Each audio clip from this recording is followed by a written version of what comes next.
100 plus lang talaga yan. At alam mo ba, 16 pieces na mga tools yan, manicure set and facial treatment tools.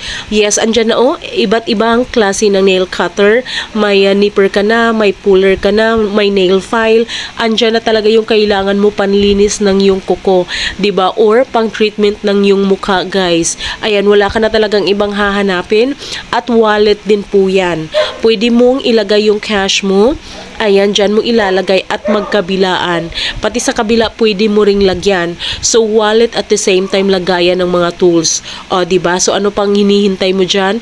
Napakamura lang, 100 plus lang. Tapos, meron ka ng mga complete set ng ating manicure and magaganda yung quality nila. And facial treatment ng mga tools. Kaya kung gusto mo rin, i-click mo yung yellow basket. Pwede mo yung ibenta, guys. So, i-click mo yung yellow basket para maka-order kayo. Ang bilis lang din talaga ng kanilang delivery.